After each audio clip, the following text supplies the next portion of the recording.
Today we will see mixed constraint and minimization. Problem of mixed constraint with a minimization.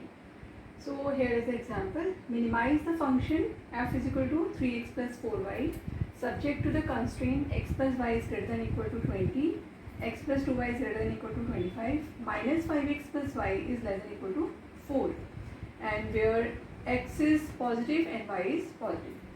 So what we have to do, that we have to convert this minimization problem into maximization problem.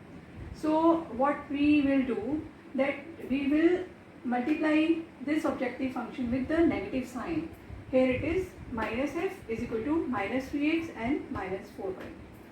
So after multiplying with minus sign both sides, we will convert this objective function into maximized problem.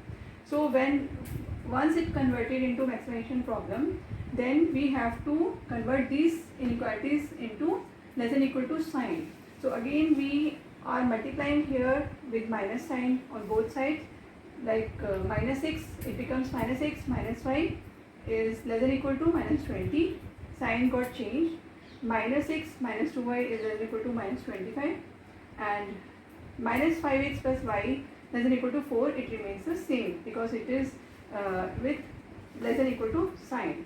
So now this minimization problem is changed into maximization problem with less than equal to inequalities. So we can proceed with the simplex method as we have seen in the last video, that now we have put this in equations in the form of simplex matrix. So here is the simplex matrix form. Now we can see that in the upper last column we are getting two negative sign entries. So this again violating the simplex method. So what we have to do, that we will see negative entry in the same row.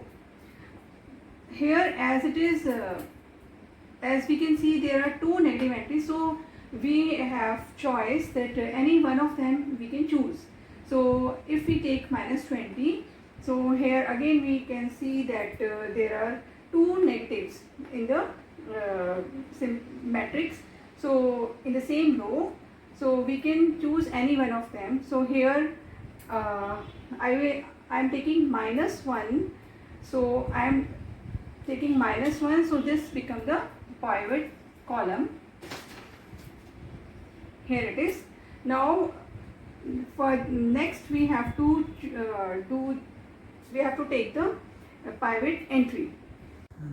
Once we have made the choice of pivot column, we will choose pivot entry. Here we have circled the pivot entry, and again we will do row operations and reduce this simplex matrix in this form by choosing the smallest positive quotient as we do in simplex method. Here this is the positive quotient, smallest positive quotient among these. We can see the 20, 25 and minus 4 by 5, this is the smallest one, and so we are choosing this as a pivot entry in this pivot column.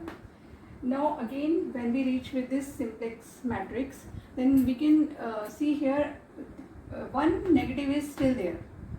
So again we look for the negative in the same row, and we have just we can see that there is two negatives. So this is our choice, we can choose any one of them. So here I have chosen this minus 1 in the second column. So this column becomes the pivot column. Again we look for the pivot entry. So here this is the this negative sign minus 1 is the pivot entry.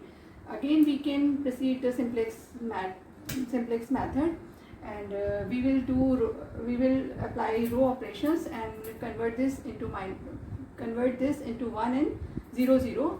So after doing simplex method, we will reach here in this new simplex matrix form, where we can see that now the last column, upper last column is with positive signs. So there is no negative sign remains. So Again, on doing the same simplex method, we can see that this becomes 1 and this becomes 0 0 here.